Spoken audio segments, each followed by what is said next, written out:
पायल सुबह सुबह चाय बनाकर लाती है और रोहन के साथ बैठकर चाय का मजा ले रही थी। बताइए चाय कैसी बनी है? अच्छी बनी है। अच्छा, आज शाम को हम कहाँ जा रहे थे? आज शाम को जाना था, लेकिन आज तो तुम अपनी सहेली के साथ जा रही थी ना, वो शीला आंटी की बहू। अरे नहीं, मैंने उसके साथ प्रोग्राम कैंसिल कर दिया है। बहुत दिमाग खा जाती है मेरा, इतना बोलती है, मुझे बिल्कुल भी पसंद नहीं आता। और वैसे भी अभी शादी के बाद मेरी जिंदगी में जब मेरा पति है तो मैं भला किसी और के साथ बाहर क्यों जाऊंगी? अब मैं जहां भी जाऊंगी आपके साथ ही जाऊंगी। हाँ, बिल्कुल सही कहा तुमने। तुम्हें जहां भी जाना है मेरे साथ ही जाना होगा, इससे बढ़िया बात और क्या हो सकती है। ठीक है, तो शाम को चलेंगे। ये आज तो बड़ा मजा आने वाला है। आज ना मैं लाल रंग की साड़ी पहनूंगी जो आपको बहुत ज्यादा पसंद है ना। लेकिन तुम्हें तो ब्राइट रेड बिल्कुल भी पसंद नहीं है ना। तो क्या हो गया, आपको तो पसंद है ना। अब मैं आपके लिए इतना तो कर ही सकती हूँ। उसके बाद रोहन अपने ऑफिस चला जाता है और पायल घर का सारा काम खत्म कर लेती है। फिर वो शाम को तैयार होने लगती है। ला ला ला ला, ला ला ला ला। आज मैं कितनी सुंदर लग रही हूँ, वो तो मुझे ऐसे देखकर फ्लर्टी हो जाएंगे। पायल सारा काम खत्म करके तैयार होकर बैठी थी। वो सोफे पर बैठकर रोहन के ऑफिस से आने का इंतजार कर रही थी, लेकिन घड़ी में समय तेजी से आगे बढ़ता ही जाता है। पहले 7, फिर 8 और इस तरह करते करते 11 बज जाते हैं। शांति नींद में अपनी बहू को देखने वहां आती है। अरे बेटे, तू अब तक यहाँ ऐसे ही बैठी है, तो सोई क्यों नहीं? मम्मी जी, वो अब तक ऑफिस से घर वापस नहीं आए। हमें आज घूमने जाना था। घूमना तो हटाओ, हर रोज 7-8 बजे तक घर वापस आ जाते थे, लेकिन अब तो 11 बज गए, अब तक वापस नहीं आए। बहुत देर से फोन कर रही हूँ तो फोन भी नहीं उठा रहे। अच्छा, तो तूने मुझे बेटा पहले क्यों नहीं बताया? जहां तक मेरा अंदाजा है, इम्पोर्टेंट मीटिंग में या दोस्तों के साथ उसे देर लग गई होगी, तो चिंता मत कर, जल्दी आ जाएगा। तभी थोड़ी देर बाद दरवाजा खुलता है और रोहन घर आता है, जिसे देखकर पायल हड़बड़ाकर उसके पास जाती है। अरे आप कहाँ रह गए थे? मैं कब से आपका घर आने का इंतजार कर रही थी। मैंने कितने फोन किए, लेकिन एक भी कॉल उठाया नहीं आपने। अरे तो तुम मेरा इतनी देर से इंतजार क्यों कर रही थी? तुम्हें पता तो है कि मुझे कई बार काम के बाद अपने दोस्तों के साथ घूमने की आदत है। बस मैं वहीं उनके साथ प्ले स्टेशन चला गया था गेम खेलने के लिए। क्या प्ले स्टेशन? लेकिन आज तो आपको मेरे साथ मूवी पर जाना था ना। ओह नो, मैं तो भूल ही गया था। माफ करना पायल, मुझे ना, हम अभी 3 दिन पहले तो मूवी देखने गए थे। मेरे दोस्तों के साथ मेरा प्लान था तो वो मुझे लेकर चले गए, इसलिए इस बारे में मैं भूल ही गया। वाह, मतलब पत्नी यहाँ घर पर तैयार होकर बैठी है और आपको कोई होश तक नहीं है। मैं पिछले 4 घंटे से सोफे पर बैठकर आपका इंतजार कर रही थी। मैंने इतने एफर्ट्स लगाए, लेकिन आपको कदर ही नहीं। अरे तो तुम आराम से बिस्तर पर लेट जाती जाकर, या टीवी देख लेती थोड़ी देर। इससे 4 घंटे सोफे पर बैठकर इंतजार करने की क्या जरूरत थी, जब तुम्हें अंदाजा हो ही गया था तो। अब इतना मत सोचो, हम बाद में फिर कभी चले जाएंगे। चलो खाना खाते हैं। दोनों जाकर डिनर करते हैं और उसके बाद सो जाते हैं। कुछ दिन बाद जब संडे था, तब पायल घर का काम खत्म करने के बाद रोहन के पास जाती है, जो वीडियो गेम खेल रहा था। अच्छा, आज तो संडे है, आज हम कहीं घूमने चले क्या? पायल, आज मेरा कहीं बाहर जाने का बिल्कुल भी मन नहीं है। मैं पूरा हफ्ता हर रोज ऑफिस बाहर ही जाता हूँ। आज घर पर रहकर आराम करना चाहता हूँ, वीडियो गेम खेलूंगा। अच्छा ठीक है, कोई बात नहीं, तो फिर हम दोनों मिलकर वीडियो गेम खेल लेते हैं। अरे लेकिन तुम्हें इतने अच्छे से कहाँ आता है वीडियो गेम खेलना? तुम्हें जो पसंद है तुम वो कर सकती हो। कोई बात नहीं, आपकी पसंद मेरी पसंद, और थोड़ा बहुत तो आता ही है ना। आप सिखाएंगे तो जल्दी सीख जाऊंगी। पायल भी रोहन के साथ वीडियो गेम खेलने बैठ जाती है। जब दोनों वीडियो गेम खेल रहे थे, तभी पायल का फोन बजने लगता है। पायल कॉल देखकर इग्नोर कर देती है। क्या बात है, तुम कॉल क्यों नहीं उठा रही हो? तुम्हारी बेस्ट फ्रेंड सीमा का कॉल है। हाँ, मुझे उसका कॉल नहीं उठाना। अभी मैं आपके साथ वीडियो गेम खेल रही हूँ ना, उससे तो मैं बाद में कभी भी बात कर लूंगी। यही बात तुम पिछले 1 महीने से कह रही हो। तुम्हें उससे बात करनी चाहिए, उसे टेंशन हो रही होगी। तुम पता नहीं अचानक से कहाँ गायब हो गई। मैं बोला कहाँ गायब हो जाऊंगी, उसे पता है अब मेरी शादी हो गई है। वैसे भी शादी के बाद सब कुछ बदल ही जाता है। शादी के बाद लाइफ बहुत बिजी और हैक्टिक हो जाती है, वो सब अपने आप समझ जाएगी। उसे छोड़िए ना, आप अपने गेम खेलने पर फोकस कीजिए ना। तुम्हें कोई बात समझाना बहुत मुश्किल है। दोनों वीडियो गेम खेलते हैं, लेकिन तभी 15 मिनट बाद रोहन उठता है और बाहर जाने लगता है। बस हो गया वीडियो गेम। अरे अचानक से क्या हो गया अब आपको? थोड़ी देर और खेलते हैं ना वीडियो गेम। अब कहाँ जा रहे हैं आप? मैं अपनी गाड़ी वॉश करने जा रहा हूँ। आज संडे है ना, तो अच्छे से क्लीन करूंगा। उसे अंदर से साफ करने में बहुत टाइम लगेगा, 4-5 घंटे लग जाएंगे। तब तक तुम अपनी सहेली से बात कर लो, मैं चलता हूँ। इतना कहकर रोहन वहां से चला जाता है। क्या बार बार उससे बात करने को बोल रहे हैं? मुझे नहीं करनी उससे बात। मुझे तो उनके साथ वीडियो गेम खेलना था। अभी मैंने पहली सौतन से निपटना सीखा ही था कि मेरी दूसरी सौतन के पास चले गए। कोई बात नहीं, तब तक पकौड़े बना लेती हूँ, सब साथ में बैठकर खाएंगे। दूसरी सौतन गाड़ी, पहली सौतन थी वीडियो गेम। रोहन अक्सर घर पर रहकर इन्हीं चीजों में अपना सबसे ज्यादा टाइम स्पेंड करता था। एक तरफ बाहर रोहन गाड़ी वॉश कर रहा था, दूसरी तरफ पायल रसोई में पकौड़े बना रही थी। उधर से जब रोहन घर के अंदर आता है तो पायल गर्मा गर्म पकौड़े लेकर ड्राइंग रूम में आती है। चलिए कोई अच्छी सी मूवी देखते हैं और इसके साथ बैठकर गर्मा गर्म चाय पकौड़े खाएंगे। अच्छा ठीक है। दोनों साथ में बैठकर टीवी देख रहे थे और चाय पकौड़े खा रहे थे। चाय पकौड़े खत्म होते ही रोहन फिर से खड़ा हो जाता है। अरे अब क्या हुआ? कहाँ जाना है आपको? मुझे एक बहुत अर्जेंट काम याद आ गया। मुझे अपने ऑफिस का ना एक बहुत जरूरी काम खत्म करना है। मैं पूरी फाइल को अपडेट करना ही भूल गया था। सॉरी पायल, तुम मूवी एंजॉय करो, मैं कमरे में जाकर अपना ऑफिस का काम कर लेता हूँ। अच्छा ठीक है। रोहन अपने रूम में चला जाता है और पायल भी उदास सोफे पर बैठ जाती है। तभी वहां पर उसकी सास आती है। अरे मम्मी जी, आप कीर्तन से आ गई? हाँ मैं तो आ गई, लेकिन एक बात बता बेटा। क्या बात है, तूने इस तरह मुंह क्यों लटका रखा है? कुछ नहीं मम्मी जी, हम दोनों साथ में मूवी देख रहे थे, अब उन्हें कुछ काम याद आ गया तो चले गए। इनका काम मेरी तीसरी सौतन है, हर वक्त इतना काम करते हैं। अभी अच्छे से मूवी एंजॉय कर रहे थे, अब अकेले मूवी देखना बड़ा बोरिंग लगता है। अरे तो कोई बात नहीं, मैं हूं ना तेरे साथ, हम दोनों मिलकर मूवी एंजॉय कर लेते हैं। ला मैं जरा चाय पकौड़ों का मजा लूं। जी, मैंने आलू, गोभी, प्याज, पालक सबके पकौड़े बनाए। उसके बाद पायल और शांति दोनों मिलकर मूवी देखते हैं। थोड़ी देर बाद पायल सोचती है क्यों ना वो रोहन के लिए कॉफी बनाकर ले आए। पायल रोहन के पास कमरे की तरफ बढ़ रही थी और रोहन आराम से फोन में रील्स देख रहा था। जैसे उसे पायल के आने की आवाज सुनाई देती है, वो जल्दी से लैपटॉप लेकर बैठ जाता है। पायल दरवाजा खोलती है तो रोहन को ऐसे हड़बड़ाते देखकर, अरे क्या हुआ? क्या ऑफिस का वर्कलोड कुछ ज्यादा ही है जो आप ऐसे परेशान हो रहे हैं?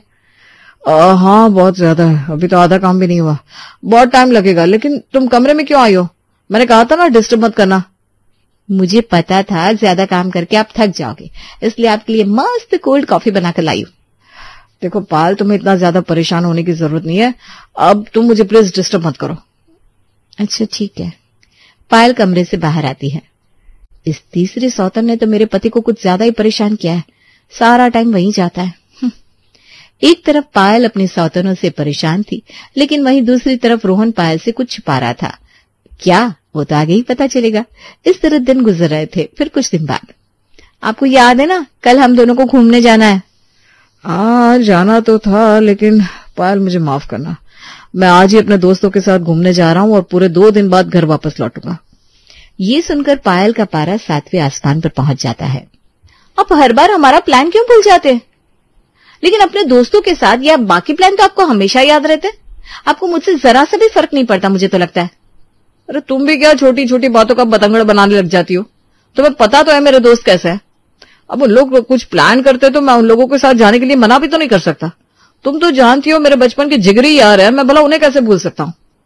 हाँ, उनकी वजह से अपनी पत्नी को भूल जाओ, वो बिल्कुल ठीक है ना। अरे कभी तो अपनी पत्नी के लिए वक्त निकाला करो। आपकी दोस्त मेरी चौथी सौतन है, बस मेरी सौतनों के साथ वक्त बिताते हो। मैं यहाँ पर आपके साथ टाइम स्पेंड करने के लिए कितने एफर्ट लगाती हूँ, लेकिन आपको है कि कदर ही नहीं है। तो मैंने तुम्हें कहा क्या ये सब करने के लिए? तुम तो मेरे पीछे हाथ धोकर ही पड़ गई हो। तुम्हें पता नहीं क्यों हर समय बस मेरे साथ ही रहना होता है। अरे मुझे जरा सांस भी लेने दो। रोहन अपने रूम में जाकर बैग पैक करता है और उसके बाद अपने दोस्तों के साथ वहां से चला जाता है। इस वजह से इस बार पायल को बहुत ज्यादा गुस्सा आ रहा था। तब ऐसे कब तक मुंह फुलाकर बैठी रहेगी? क्यों उसकी वजह से अपना मूड खराब कर रही है? तो और क्या करूं मम्मी जी, उन्हें कभी हमारे बारे में सोचना ही नहीं होता। उनकी जिंदगी तो बस मेरी सौतनों के आसपास ही रहती है, मेरी तो कोई परवाह ही नहीं है। अरे अगर हमेशा उसके आगे पीछे घूमती रहेगी तो उसे तेरी कदर कैसे होगी? उसका हर एक सेकंड में तू हाल पूछती है और हर एक छोटी छोटी बात का ध्यान रखती है। अपनी कदर करवानी है तो जरा इग्नोर करना सीख। तू भी अपनी जिंदगी में मस्त रह, फिर देखियो कैसे अपने आप आगे पीछे घूमेगा। लेकिन मेरे ऐसे करने से अगर बात और बिगड़ गई तो? अरे बिगड़ती है तो बिगड़ने दे, तू अपनी जिंदगी में मस्त मौला रहे। जैसे वो अपने दोस्तों के साथ घूमता फिरता है, सब अपनी मर्जी का करता है। तू बता, तूने उसके बारे में सोचे बिना खुली सांस आखिरी बार कब ली थी? पता नहीं, जब से शादी करके आई है देख रही हूँ उसके आगे पीछे घूमती रहती है। तो जब तक अपनी वैल्यू खुद नहीं समझेगी तब तक वो भी नहीं समझेगा। इस तरह पायल को शांति की बात समझ में आती है। अब वो भी डिसाइड करती है कुछ अलग करने का। काफी समय बाद अपनी पुरानी सहेली को कॉल करती है। हेलो, कैसी है? हेलो, कैसी है? बस इतना ही कहना है क्या तुझे? अरे इतने महीनों से तुझसे बात करने की कोशिश कर रही हूँ, कहाँ गायब हो गई थी तू? पहले तो बड़े बड़े वादे करती थी, शादी की बात नहीं भूलूंगी। अब शादी के अगले ही दिन सारा मामला रफा दफा कर दिया। मुझे ना तेरे ऊपर बहुत गुस्सा आ रहा है। अच्छा सॉरी यार, आगे से ऐसा नहीं होगा। बस तुझे तो पता है ना, शादी के बाद जिंदगी ससुराल वालों और पति के नाम हो जाती है। अरे ऐसे कैसे उनके नाम हो जाती है? अपनी खुद की भी कोई जिंदगी है कि नहीं, या उन्हीं के आगे पीछे घूमती रहेगी बस? अरे अब तो तेरा सोशल मीडिया पर कोई अकाउंट तक नहीं है। तूने तो खुद को ससुराल की दुनिया में बिल्कुल गायब कर लिया है। इतना तो कोई नहीं करता। हाँ, तू बिल्कुल सही कह रही है, मैंने कुछ ज्यादा ही कर दिया है। लेकिन अब ऐसा नहीं होगा, अब मेरा होगा कम बैक। चल हम दोनों कहीं चलते हैं, मिलकर खूब सारी बातें और शॉपिंग करेंगे। हाँ, लेकिन एक शर्त पर, आगे से कभी दोबारा इस तरह गायब नहीं होगी। हाँ बाबा ठीक है, चल हम कल ही मिलते हैं। अगले दिन पायल तैयार होकर कहीं जा रही थी, तब रोहन पूछता है, आज इतने तैयार होकर कहाँ निकली? अपनी सहेली सीमा से मिलना है। मतलब आज हमारा कोई प्लान नहीं है? नहीं, अब से हमारा कोई प्लान नहीं है। फिर तो अच्छा है। पायल घर से निकल जाती है और सीमा से एक मॉल में मिलने के बाद, तुझसे इतने दिनों बाद मिलकर कितना अच्छा लग रहा है।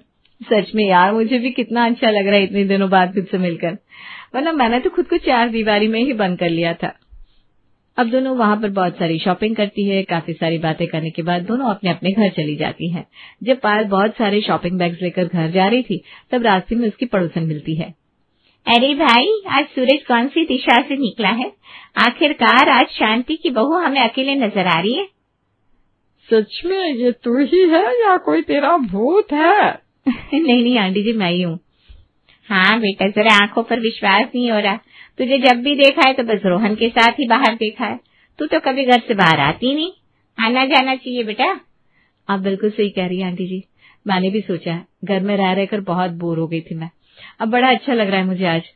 उनसे बात करने के बाद पायल घर आ जाती है, जहाँ शांति पहले से ही सोफे पर बैठी थी और पायल को खुश देखकर कहती है, आज तो मेरी बहू बड़ी खुश नजर आ रही है। हाँ, सब शॉपिंग, गोलगप्पे, मोमोज, आइसक्रीम और पिज्जा का कमाल है मम्मी जी। बहू अकेले अकेले पार्टी कराई मेरे बिना?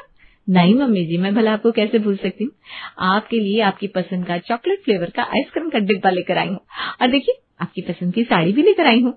हाँ, साड़ी तो सच में बहुत सुंदर है, मैं कल ही इसे पहनूंगी। बिल्कुल मम्मी जी, मैं अपने लिए भी ऐसी साड़ी लेकर आई हूँ। कल हम दोनों साथ में साड़ी पहनेंगे और उसकी पिक्चर क्लिक करके मैं अपने सोशल मीडिया पर पोस्ट करूंगी।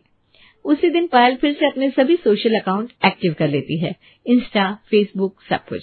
वो रात को फोन चला रही थी। यार, मैंने कितना कुछ मिस कर दिया। मेरी सभी फ्रेंड्स की शादी हो गई, हर किसी ने सोशल मीडिया पर अपलोड किया है। मैं भी कल से पिक्चर्स अपलोड करूंगी, फिर से अपनी सभी सहेलियों के साथ वापस कांटेक्ट में रहूंगी। तभी कमरे में रोहन आता है। क्या कर रही हो? कुछ नहीं, देखिए मेरी सारी फ्रेंड्स की शादी हो गई, बस उन्हीं को सोशल मीडिया पर देख रही थी। देखो तो, हर कोई कितनी सारी पिक्चर पोस्ट करता है। सही कहा, ये तो बहुत अच्छी बात है। इन्हें देखकर तुम्हें अपने पुराने दिन याद आ रहे होंगे ना? हाँ बिल्कुल, बहुत याद आ रहे हैं। इस तरह दोनों थोड़ी देर बात करके सो जाते हैं। फिर कई दिन गुजरते हैं। अब पायल पूरा दिन घर में ही नहीं रहती थी, उसे सारे सोशल अकाउंट्स भी एक्टिव कर लिए थे और उन पर पिक्चर्स अपलोड करती रहती थी। साथ में वो अब अपनी सहेलियों के साथ भी वापस कांटेक्ट में रहने लगी, जिसकी वजह से पायल आजकल बहुत खुश रहने लगी थी। अरे हाँ बिल्कुल सीमा, हम नेहा की बर्थडे पार्टी में जरूर चलेंगे। वो हमें बुलाए और हम न जाए, ऐसा कभी तो हो ही नहीं सकता।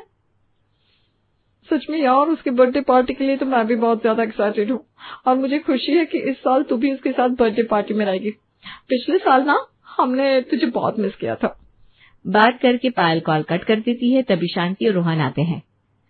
सच कहूँ, आजकल मुझे मेरी बहू का नया वर्जन बहुत अच्छा लग रहा है। अब ये बहुत खुश रहती है, पहले की तरह उदास नहीं। सच में मम्मी जी, मेरी तो लाइफ ही बिल्कुल बदल गई। पहले बस पूरा दिन घर में रहकर बोर होती रहती थी। इसका सारा क्रेडिट मुझे जाना चाहिए।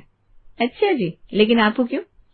क्योंकि अगर मैं तुम्हें स्ट्रिक्टली इग्नोर नहीं करता तो तुम ये सब नहीं करती। मैंने जानबूझकर ऐसा किया, हालांकि कई बार मुझे अकेले टाइम पास करना पड़ा जबरदस्ती लेकिन कम से कम ये चीज काम तो आई। क्या कहा? जानबूझकर ऐसा किया, लेकिन क्यों? देखो, तुम जब से इस घर में शादी करके आई थी, मेरे अलावा तुम और किसी चीज के बारे में सोचती नहीं थी। हमेशा मेरे आगे पीछे घूमती रहती थी, हर छोटी छोटी चीज का ध्यान रखती। मूवी देखने जाना है तो मेरे साथ, कहीं बाहर जाना है तो सिर्फ मेरे साथ। घर में भी अगर मैं कुछ अपनी पसंद का कर रहा हूं तो तुम्हें भी वही करना है। अपनी पसंद को तुमने जैसे खो ही दिया था। तुम्हें बस लगता था कि तुम अपना हर पल सिर्फ मेरे साथ बिताओ। तुम्हें वीडियो गेम पसंद नहीं, लेकिन मेरे लिए खेलती थी। हाँ बेटा, मैं भी ये सब देख रही थी। शादी में साथ रहना जरूरी है, पर एक दूसरे के ऊपर निर्भर रहना बिल्कुल नहीं। एक पल के लिए भी अपने बारे में ना सोचना सही नहीं है। देखा, अभी भी हम अलग थोड़ी ना हुए हैं तो एक ही और हमेशा एक रहेंगे। लेकिन एक दूसरे के अंदर इतना ज्यादा इन्वॉल्व होने की क्या जरूरत है कि तुम इस वजह से अपनी जिंदगी भूल जाओ। अभी भी हम एक दूसरे के साथ बहुत टाइम स्पेंड करते हैं। अब तुम्हारा मन कितना रिलैक्स रहता है, वरना पहले हड़बड़ा जाती थी। आपने बिल्कुल सही कहा। अब मैं बोर भी नहीं होती और बड़ी खुशी होती है सबसे इंटरेक्ट करने में। शादी के बाद बस मैंने यही सोचा कि हम दोनों को एक दूसरे के साथ टाइम स्पेंड करना चाहिए, लेकिन अपनी बाकी जिंदगी को इम्पोर्टेंस नहीं दी। लेकिन अब ऐसा नहीं होगा। रविवार के दिन सुबह सुबह शर्मा परिवार एक साथ चाय का आनंद ले रहा था। हफ्ते के बाकी सभी दिन सब अपने अपने कामों में व्यस्त रहते हैं, इसलिए उनका रविवार का दिन खास करके रविवार की सुबह परिवार के लिए होती है। तभी प्रतिभा के फोन की रिंग बजती है।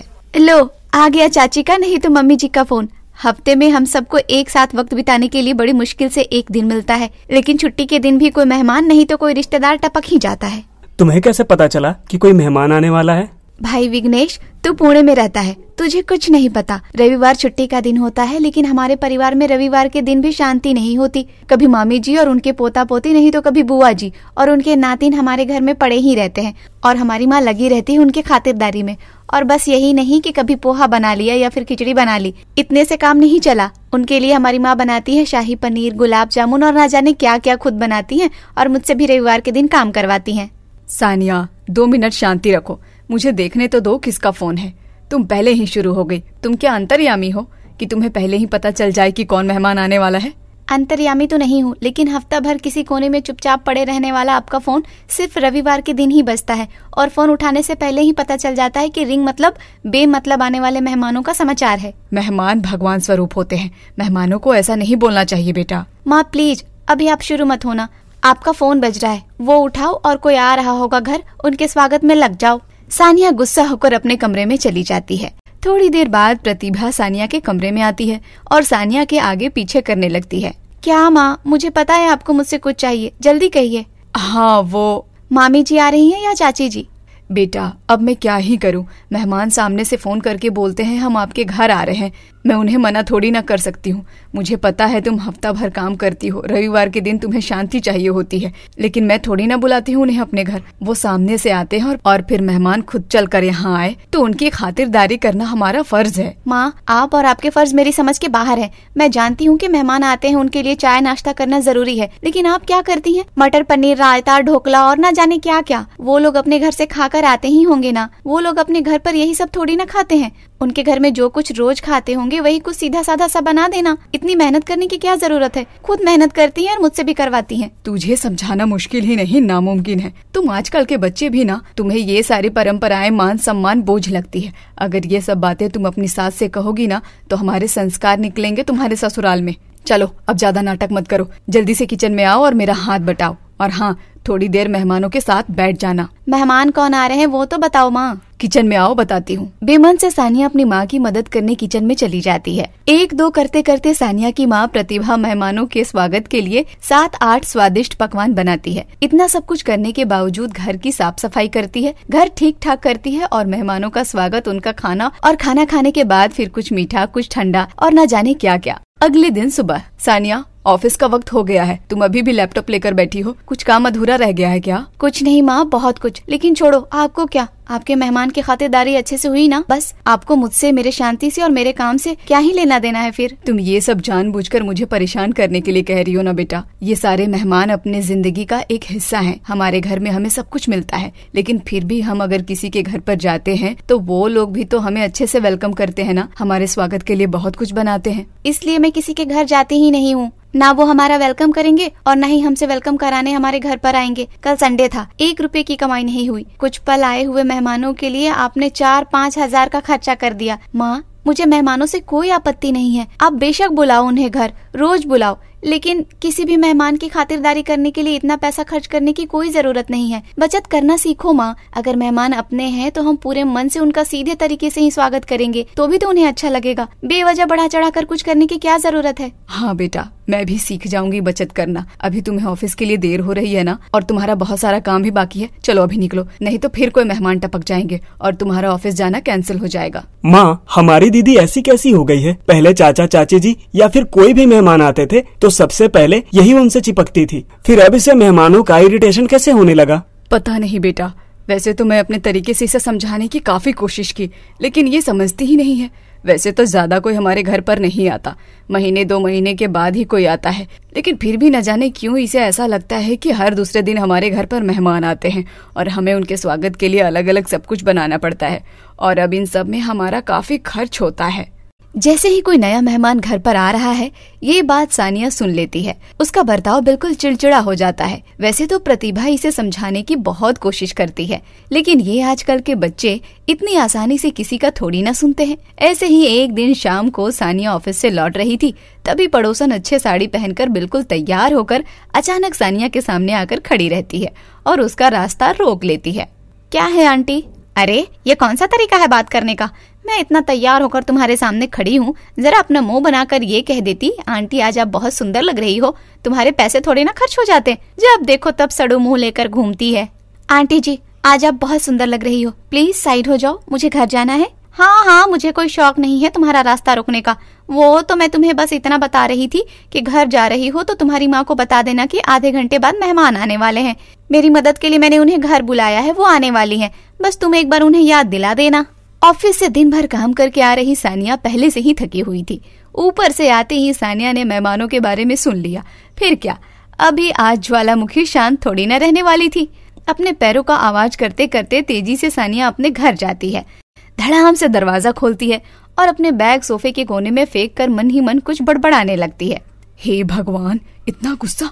मेरी प्यारी सी बेटी को इतना अशांत किसने किया? दीदी, आपने मुंह तो ऐसा बनाया है जैसे ऑफिस में बॉस का मुंह तोड़ कर आई हो। विघ्नेश के बच्चे, अभी तू तेरा मुंह बंद रख, नहीं तो मुझे तेरा मुंह तोड़ने में 2 सेकंड नहीं लगेगा। सानिया, तुम भी हद करती हो, इतना गुस्सा ठीक नहीं है। बताओ ना क्या हुआ? आज तो हमारे घर पर मेहमान भी नहीं आने वाले हैं, फिर तुम इतना गुस्सा क्यों कर रही हो? मेहमान मेहमान मेहमान, इन मेहमानों ने जीना हराम कर दिया है। पहले सिर्फ हमारे घर पर आते थे, फिर हमारे बॉस के घर पर भी आने लगे। फिर क्या, बॉस छुट्टियों पर और हम कर रहे मजदूरों की तरह काम। मजदूरों की तरह क्या, मजदूर ही हैं हम। इतना सब कम था कि अब गीता आंटी के घर पर भी मेहमान आ रहे हैं। अरे देखो सानिया, तुम्हारे गुस्से की वजह से आजकल मैं भी चीजें भूलने लगी हूँ। 6:30 बज गए। गीता ने कहा था मेहमान 6:30 बजे तक आने वाले हैं, आधा घंटा मेरे घर पर जल्दी आ जाना मेरी मदद के लिए। लेकिन मैं निकलने ही वाली थी कि तुम घर पर आ गई और फिर तुम्हारा पुराण शुरू हो गया। वो बेचारी मेरा इंतजार कर रही होगी, मैं चलती हूँ। हाँ जाओ, बेटी दिन भर थक हार कर आई है, आपको उसकी कुछ पड़ी ही नहीं है। आपको चिंता है उन मेहमानों की, और आज खुद के घर पर मेहमान नहीं है तो आप चलें किसी और के मेहमानों की खातिरदारी करने। न जाने ये मेहमान ऐसा क्या साथ में लाते हैं कि हर घर की औरतें मेहमानों के आगे पीछे नाचती रहती हैं। दीदी, आप मेहमानों के नाम से इतना चिढ़ती क्यों हैं? अब मैं 2 महीना से यहाँ पर हूँ, हमारे घर पर सिर्फ एक बार मेहमान आए। 2-4 महीने में 2-4 मेहमान आ भी जाएं तो कौन सी बड़ी बात है। और हम मेहमानों की खातिरदारी के लिए जो कुछ भी बनाते हैं वो सिर्फ मेहमान थोड़ी ना खाते हैं, हम भी तो खाते हैं। बात खाने पीने की नहीं है, मेहमानों पर किए जाने वाले खर्चे की है। घर में जो कुछ भी दाल रोटी बनाई है खिला देना मेहमानों को, अलग से उनके लिए कुछ बनाने की क्या जरूरत है। लेकिन हमारी माँ अन्नपूर्णा है ना, खुद के घर में जो भी मेहमान आते हैं उनके लिए तो बनाती ही है। अब तो आसपास के मेहमानों की खातिरदारी करने के लिए भी बनाने जा रही हैं। दीदी, मेहमान पड़ोस के घर में आए हैं, आप शांत और फ्रेश दोनों हो जाइए। मैं आपके लिए मस्त गर्मा गर्म कॉफी बनाता हूँ, बनाऊं ना? दीदी, आंखें बड़ी मत करो, मुझे लगा मैं कॉफी बनाने के लिए कह रहा हूँ तो फिर आप कहोगे शक्कर लगेगी, कॉफी पाउडर लगेगी, दूध लगेगा, गैस लगेगा, हमारा पैसा खर्चा होगा ना। विघ्नेश के बच्चे, तू तो गया। विघ्नेश सानिया के स्वभाव का मजाक उड़ा रहा था। सबने अपनी अपनी तरफ से काफी कोशिश कर ली, लेकिन सानिया सुधरने का नाम ही नहीं ले रही थी। इसलिए अब जब सानिया घर पर नहीं होती थी तभी ही प्रतिभा मेहमानों को घर बुलाती थी। सानिया आने से पहले मेहमानों को विदा कर देती थी, लेकिन फिर भी सानिया को मेहमान जाकर गए हैं ये बात पता चली तो क्या उसका महंगाई का, पैसे खर्चा होने का और बचत का भाषण अपने आप शुरू हो जाता था। अब प्रतिभा, विघ्नेश और उसके पिता उसके बर्ताव को और बातों को नजरअंदाज करने लगे थे। बीच में ऐसे ही कुछ दिन बीत जाते हैं। सानिया की माँ, हमारी सानिया के लिए कई रिश्ते आ रहे हैं, लेकिन कोई भी बात आगे बढ़ाने से पहले मुझे डर लग रहा है। हमारी सानिया इतनी नकचढ़ी है, गुस्सैल है, न जाने इसका ससुराल में क्या होगा। न बात करने की तमीज है और न ही रिश्तेदारों की खातिरदारी करने की अकल। वो आजकल की बच्ची है और आजकल के बच्चे ऐसे ही होते हैं। तुम रिश्ते ढूंढना और उसके शादी के बारे में सोचना शुरू कर दो। मैं हूं ना, अपने तरीके से इसे अच्छे से सब कुछ सिखा दूंगी। तुम हो, इसलिए मुझे घर की मेहमानों की और मेरे बच्चों की कोई चिंता नहीं होती। सच में अन्नपूर्णा के साथ साथ तुम मेरे घर की गृह लक्ष्मी हो। आप भी ना सानिया के पापा मेरी तारीफ करने का एक मौका नहीं छोड़ते। वैसे दिखाओ तो सही, मेरी लाडली के लिए कैसे कैसे राजकुमारों के रिश्ते आए हैं। सानिया की माँ और उसके पिताजी अब अपने लाडली की शादी के सपने देखने लगे थे। हर माँ चाहती है कि उसकी बेटी को अच्छा घर मिले और अच्छे से घर में उसकी बेटी अच्छे से घुल मिल जाए, लेकिन सानिया ऐसी थी, बिल्कुल मूडी। ऐसे ही कुछ दिन बीतते हैं। अब सानिया के घर में हर दिन सानिया की ससुराल जाने की ट्रेनिंग चल रही थी। देखते ही देखते 2-3 महीने बीत गए और फिर क्या, एक जगह पर सानिया के रिश्ते की बात चल गई। मेहमानों के नाम से चिढ़ने वाली सानिया का रिश्ता तय हो गया। वो अचानक बदल गई थी। वैसे शादी 2 महीने बाद थी, लेकिन अभी से लड़के वालों का सानिया के घर पर आना जाना शुरू हो गया था। एक दिन सुबह सुबह, सानिया क्या सोई पड़ी है? अरे माँ सोने दो ना, संडे है, आज कहाँ तीर मारने जाना है। आपने आज फिर कोई मेहमान नहीं बुला लिया ना? देखो माँ, मुझे आज दिन भर आराम करना है। मुझे कोई मेहमान नहीं चाहिए, शांति चाहिए, शांति। और हाँ, अगर आपने कोई मेहमान बुलाए तो भी मैं किसी के लिए नाश्ता, पानी, चाय, खाना कुछ नहीं बनाने वाली और ना ही आपकी मदद करने वाली हूँ। आज मुझे दिन भर सोना है और शाम को मेरी पार्लर की अपॉइंटमेंट है। अच्छा ऐसी बात है, तुझे दिन भर सोना है और कोई भी मेहमान आए तो भी तू ऐसे ही सोए रहने वाली है ना? पक्का ना? हाँ। तो अब आप और हाँ, आपके मेहमान से कह देना मुझे डिस्टर्ब करने यहाँ मत आए। ठीक है, मैं कह देती हूँ दामाद जी से कि आज संडे है, हमारी सानियों को आराम करना है। आज वो किसी से भी मिलना नहीं चाहती। आज वो दिन भर सिर्फ सोने वाली है, किसी के लिए भी चाय, नाश्ता, खाना कुछ नहीं बनाने वाली। उसकी शाम में पार्लर की अपॉइंटमेंट भी तो है। आप आज उससे बिना मिले ही चले जाइए। क्या आकाश आने वाला है? फिर उसने मुझे बताया कैसे नहीं? वो सब छोड़ो, आकाश आने वाला है और आप मुझे अभी बता रही हैं। चलो हटो साइड, मैं पहले नहा लेती हूँ, फिर मस्त तैयार हो जाती हूँ और फिर मैं अपने हाथों से आज उसके लिए गर्मा गर्म कॉफी और पकौड़े बनाऊंगी। पता नहीं उसे पकौड़े पसंद हैं भी या नहीं। मैं मिसल पाव बना दूं क्या, या फिर पनीर चिल्ली? अरे बेटा, ये सब बनाने की क्या जरूरत है? तुम नहा लो, तब तक मैं पोहा बना देती हूँ। 5 मिनट में हो जाएगा। वो पहली बार थोड़ी ना आ रहे हैं हमारे घर पर। पनीर चिल्ली, पकौड़े, इतना खर्च करने की क्या जरूरत है? घर में पोहे पड़े हैं, वही बना लेती हूँ, बेस्ट है। माँ, अपने दामाद के लिए आप पोहा बनाओगी? उनके सामने मेरी क्या ही इज्जत रह जाएगी। आप जाओ और मेरे लिए चाय बना दो, बाकी सब मैं देख लूंगी। अभी वक्त भी कम है, कुछ बढ़िया सा ऑर्डर कर लेती हूँ उनके लिए। अरे बेटा, इतना खर्च करने की क्या जरूरत है? और दामाद जी ये सारी बढ़िया चीजें अपने घर पर भी तो खाते होंगे और आज भी दामाद जी अपने घर से नाश्ता करके ही आए होंगे। फिजूल का खर्च करने की कोई जरूरत नहीं है। तुम भी तो हमेशा कहती रहती हो बचत करो, बचत करो। अभी नहीं दिख रहा है क्या तुम्हें बचत? मेहमान जब भी घर आते थे, सानिया जो कुछ भी कहती थी, आज वही सब प्रतिभा सानिया को सुना रही थी। सानिया को भी अपनी गलती समझ में आ रही थी, लेकिन अकड़ू सानिया ये बात उसकी गलती हुई है, ये बात कबूल करने को तैयार नहीं थी। ऐसे ही कुछ दिन बीत जाते हैं और सानिया की शादी आकाश के साथ हो जाती है और पग फेरे के लिए सानिया पहली बार आकाश को लेकर अपने मायके आती है और आते ही तुरंत किचन में चली जाती है। क्या माँ, आप भी ना, हमारे घर में हमेशा इतने कोल्ड ड्रिंक, जूस पड़े रहते हैं और आज शादी के बाद पहली बार दामाद घर पर आए हैं तो उनके लिए क्या बनाया? चाय? इन्हें चाय बिल्कुल पसंद नहीं है। अरे बेटा, वो घर में कोल्ड ड्रिंक थे ही नहीं आज। तो फिर विघ्नेश को मार्केट भेज देती, कोल्ड ड्रिंक मंगवा लेती। चाय बनाने की क्या जरूरत थी? दामाद जी के अपने घर पर कोल्ड ड्रिंक नहीं पीते हैं, क्या जरूरत थी इतना किसी के आगे पीछे करने की? हमारे घर में जो था हमने उन्हें दे दिया। और तुम ही तो कहती हो फिजूल का खर्च नहीं करना चाहिए, मेहमानों को इम्प्रेस करने के लिए पैसे नहीं उड़ाने चाहिए, बचत करनी चाहिए। तो बस वही कर रही हूँ। मैं सब समझती हूँ, ये सब आप मुझे परेशान करने के लिए कर रही हो ना। अभी चाय पिला दी है तो कोई बात नहीं, लेकिन खाने में क्या क्या बनाया है वो तो बताओ। शाही पनीर, गुलाब जामुन, घेवर, सरसों का साग, ऐसा सब कुछ स्वादिष्ट बनाया है ना? दामाद जी को ये सब खाना था, फिर तूने कॉल करके बताया क्यों नहीं? मुझे लगा तुम्हें मेहमानों के आगे पीछे करना पसंद नहीं है। मैं मेहमानों के लिए 56 भोग बनाती हूँ, वो तुम्हें पसंद नहीं है, तो आज मैंने कुछ भी नहीं बनाया। तुम लोगों के आ जाने के बाद तो मैं बस तुम्हारे लिए खिचड़ी बनाने वाली थी, ठीक है ना? तुम्हें सच बताऊं तो सानिया, हमारे घर में इतना खर्चा बढ़ गया है और ये सब मेरी ही गलती है। मैं मेहमानों के लिए काफी कुछ करती हूँ, मुझे मेरी गलती सुधारनी है और फिर सोचा मैं मेरी गलती सुधारनी आज से ही शुरू करती हूँ, ठीक है ना? मेरी बातें मुझे ही सुना रही है ना माँ? अगर आप आज इन्हें खिचड़ी बनाकर खिलाओगी तो मेरी ससुराल में क्या ही इज्जत रह जाएगी माँ। मुझसे गलती हो गई। मेहमानों के सामने आपकी इज्जत बनाए रखने के लिए और उन्हें स्पेशल फील करवाने के लिए हमें उनकी खातिरदारी करना जरूरी होता है। ये बात मेरी समझ में आ गई है। वैसे तो पहले ही समझ में आ गई थी, लेकिन माँ प्लीज जो कुछ भी आसानी से बन जाए वो खिला दो, लेकिन खिचड़ी बनाकर मत खिलाओ। अगर मेरे ससुराल में पता चल गया तो सब मेरे ऊपर हंसेंगे। तुम चिंता मत करो बेटा, जैसे मैं हर मेहमान के लिए सब कुछ अच्छे से बनाती हूँ, अच्छे से उनकी खातिरदारी करती हूँ, मैंने आज भी मेरे दामाद और अपनी बेटी की खातिरदारी करने के लिए वैसा ही बनाया है। वैसा क्या, उससे भी ज्यादा अच्छा बनाया है। इस घर में आने वाले हर मेहमान मेरे लिए खास हैं, इसलिए ना ही मैं कभी उसकी इज्जत कम होने दूंगी और ना ही कभी मेरी बेटी की इज्जत उसके ससुराल में कम होने दूंगी। ये सब तो मैंने तुम्हें सबक सिखाने के लिए किया था। मुझे पता है पैसे बचाना जरूरी होता है, लेकिन कभी कभी पैसे खर्च करने पड़ते हैं अपनों को खुश करने के लिए, अपनों को स्पेशल फील करवाने के लिए, क्योंकि ना ही मेहमान रोज रोज आते हैं और ना ही हम सब कुछ उनके लिए रोज रोज करते हैं। इसलिए जब भी मेहमान हमारे घर पर आएंगे तब उनका स्वागत अच्छे से ही करना चाहिए। और यही बात तुम हमेशा याद रखो, अपने ससुराल जाने के बाद भी हमेशा मेहमानों का वैसा ही स्वागत करना जैसे मैं हमारे घर में करती हूँ। जी माँ, आपकी ये बात मैं हमेशा याद रखूंगी और मेरे ससुराल में आने वाले हर मेहमान का स्वागत मैं खुशी खुशी से और पूरे सम्मान से करूंगी।